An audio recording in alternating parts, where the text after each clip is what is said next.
Ticket তুলে যাবার সময় আমাদের অনুমতি নেন নাই, আমার মনে হয় আসার সময় অনুমতি নেবেন না। তবে এইটুকু বলতে পারি, উনি যাবেন বলছিলেন, চলে গেছেন। আসবেন বলছিলেন, উনি আসবেন, এটা নিশ্চিত থাকেন।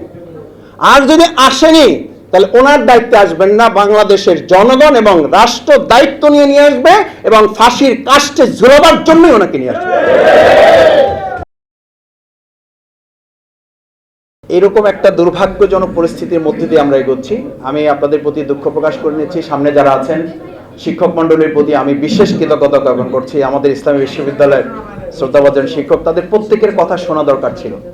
আমি আরো কৃতজ্ঞতা জ্ঞাপন করছি, হয়তো সভাপতিগুলো বলবেন, আমাদের শ্রদ্ধেয় প্রধান বক্তা ডক্টর মাহমুদুর রহমান, একেবারে বলা যায় শুরু থেকে উনি আছেন। আমি খুবই সাইকোলজিক্যাল চাপে আছি যে কত তাড়াতাড়ি প্রোগ্রামগুলো গুছিয়ে ওনাদের হাতে আমরা প্রোগ্রামটা ছেড়ে দিতে পারি। আমাদের প্রধান অতিথিও বলা যায় একদম শুরুতেই আমাদের মাঝে এসে উপস্থিত হয়েছেন। আমরা সত্যি ওনাদের প্রতি কৃতজ্ঞ যে ওনারা কষ্ট করে নানান ব্যস্ততার মধ্যেও আমাদের আজকের আয়োজনকে সমৃদ্ধ করার জন্য এখানে সময় দিয়েছেন। আমাদের সম্মানিত সভাপতি, জাতীয় সংসদের মাননীয় সংসদ সদস্য, শুরু থেকে মুরব্বী হিসেবে আমাদের মাঝে আছেন, আমরা ওনাদের কথা শুনব। আমি প্রথমে আপনাদেরকে একটা কথা বলে নেই যে আজকে যে শিক্ষা সংস্কার নিয়ে আমরা আলোচনা করছি, আমাকে আসতে আসতে আমার সাথে একজন শিক্ষক ছিলেন, তো উনি আমাকে কোশ্চেন করেছেন যে তুমি কথা বলবে। আমি বললাম হ্যাঁ স্যার, আমি তো একটু সুযোগ পাবো, হয়তো আমাকে দিতে পারে সময় কুলালে। বলছে যে জিজ্ঞেস করবা বা যারা থাকবে একটা কোশ্চেন তুলবা যে শিক্ষা সংস্কারে রাষ্ট্র সংস্কার নাকি রাষ্ট্র সংস্কারে শিক্ষা সংস্কার। আমি বললাম স্যার ব্যাপারটা কি এরকম যে আমরা ছোট সময় বলতাম যে মুরগি আগে না ডিম আগে? তো বললো যে ব্যাপারটা ওরকমই ধরো, যে শিক্ষা সংস্কারের মধ্য দিয়ে কি রাষ্ট্র সংস্কার হবে নাকি রাষ্ট্র সংস্কারের মধ্য দিয়ে শিক্ষা সংস্কারে হাত দেওয়া হবে। আমি বললাম স্যার আমি কিন্তু শিক্ষা সংস্কারের মধ্য দিয়ে রাষ্ট্র সংস্কারের পক্ষে।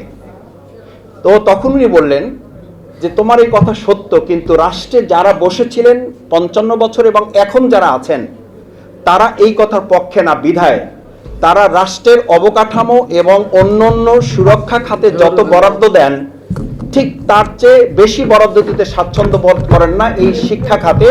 এর মধ্য দিয়ে বোঝা যায় যে তারা আগে রাষ্ট্র ঠিক করতে চান, তারপরে শিক্ষায় হাত দিতে চান, যেটা পৃথিবীতে কোথাও সম্ভব হয় না, বাংলাদেশ এটা সম্ভব হবে না।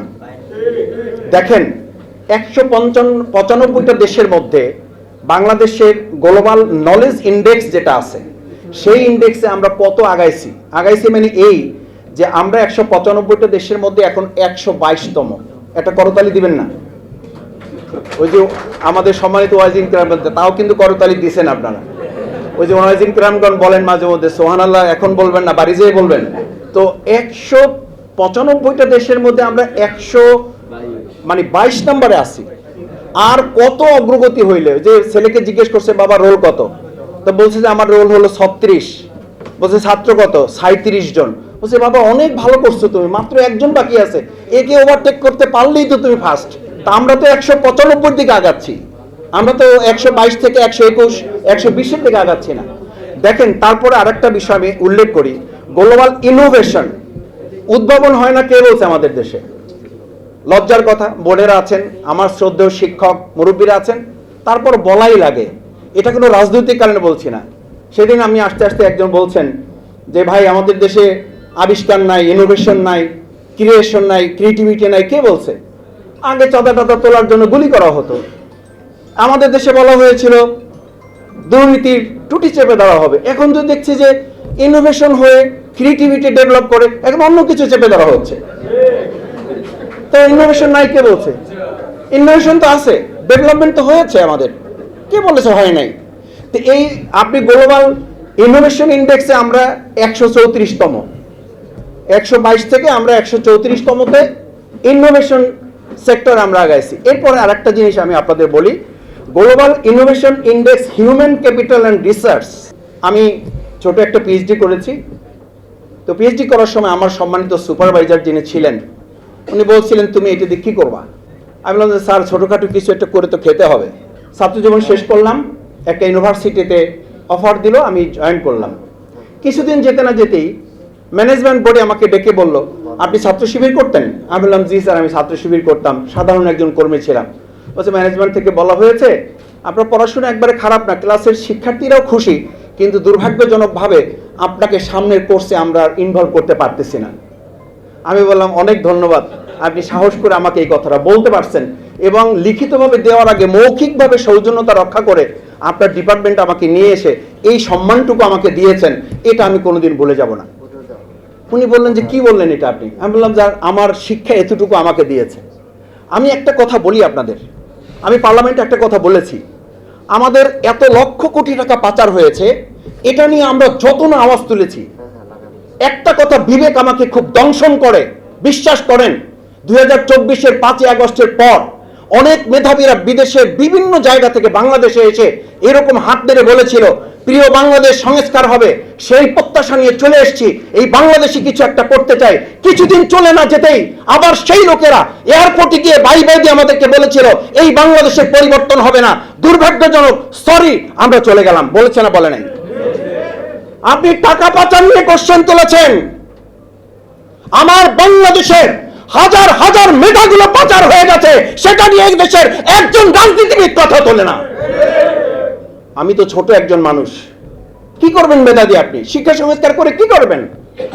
বিশ্ববিদ্যালয়ের ভাইস চ্যান্সেলর হবে সে, যে কমিটির সদস্য আছে, বিশ্ববিদ্যালয় চালাবে, সভাপতি হবে সে, অধ্যাপক হবে সে, প্রমোশন হবে তার। আমরা বিশ্ববিদ্যালয়ে তখন ছাত্র, first class, first, second, third, fourth, সে টিচার হবে না। টিচার হবে কে? যার ছাত্র সংগঠনের পরিচয় আছে, সে হবে বিশ্ববিদ্যালয়ের টিচার। আমার বিশ্ববিদ্যালয়, আমি যে বাংলায় টিচার, বাংলায় যেখানে আমি ক্লাস করেছি, থার্ড ক্লাস পেয়েছে শুধুমাত্র দলীয় কোটায়। অথচ 2024 সালে আমাদের সন্তানেরা রাজপথে জীবন দিয়েছে শুধু একটা স্লোগান তোলে, কোটা না, মেধা, মেধা, মেধা। আর আজকে 2026 সালে 12ই ফেব্রুয়ারি নির্বাচনে আমরা দেখলাম তারপরে প্রত্যেকটা জায়গায় আবার কোটার ভিত্তিতে পুলিশ, আবার কোটার ভিত্তিতে ভাইস চ্যান্সেলর, আবার কোটার ভিত্তিতে প্রশাসক, আবার কোটার ভিত্তিতে প্রত্যেকটা জায়গায় বাংলাদেশকে কোটার রাজ্যে এটাকে গদ্যময় করে ফেলা হয়েছে। কি সংস্কার করবেন? কি সংস্কার প্রত্যাশা করেন? শেষ কথা বলি, শিক্ষক ছাত্রকে জিজ্ঞেস করেছে শিক্ষা কি? বলছে স্যার, পরীক্ষার আগে যা মুখস্থ করি, এরপর পরীক্ষার পরে যাহা ভুলে যাই, তাহার নাম শিক্ষা। বলছে এটার নাম শিক্ষা না, শিক্ষা হলো তাহা যাহা জানবা তাহা করবা না, যাহা করবা তাহা বলবা না। এটা বলছি কেন জানেন? ওই শিক্ষকের এই গল্পের এখনকার একটা সমীকরণ আছে। আমাদের একজন বাংলাদেশের ফ্যাসিস্ট নেত্রী আছেন, বলেছিলেন উনি বাংলাদেশ থেকে কখনো এই দেশ ছেড়ে যাবেন না, কিন্তু আল্লাহর খাস মেহেরবানি উনি যান নাই, শুধু উনি বাইতুল মুকাররমের ইমাম সুদ্ধা নিয়ে চলে গেছে। এই লাইনটা বলার জন্য এটা বলিনি। এখন আবার প্রায় আমাকে বিভিন্ন ভাইয়েরাও যেমন জিজ্ঞেস করে, সাংবাদিক বৃন্দ ফোন করতেই আছেন, ব্যাপারটা যেন এরকম, এটা আমাদের হাতে টিকিট। সাংবাদিক ভাইরা যখন জিজ্ঞেস করেন যে আপা কি আসলে আসবে মাসুদ ভাই, তা আমি বললাম যে ভাই টিকিট কি আমার হাতে? টিকিট উনি যাবার সময় আমাদের অনুমতি নেন নাই, আমার মনে হয় আসার সময় অনুমতি নেবেন না। তবে এইটুকু বলতে পারি, উনি যাবেন বলছিলেন, চলে গেছেন, আসবেন বলছিলেন, উনি আসবেন, এটা নিশ্চিত থাকেন। আর যদি আসেনি, তাহলে ওনার দায়িত্বে আসবেন না, বাংলাদেশের জনগণ এবং রাষ্ট্র দায়িত্ব নিয়ে আসবে এবং ফাঁসির কাস্টে ঝুলাবার জন্যই ওনাকে নিয়ে আসবে। সেরকম একটা শিক্ষা সংস্কার রাষ্ট্র আমাদের গঠন করার জন্যই আজকের এই সেমিনার যদি কিছুটা করতে পারে, আমি বিশ্বাস করি সফল হব, বাংলাদেশ সফল হবে। সবাইকে ধন্যবাদ। আসসালামু আলাইকুম ওয়া রাহমাতুল্লাহ।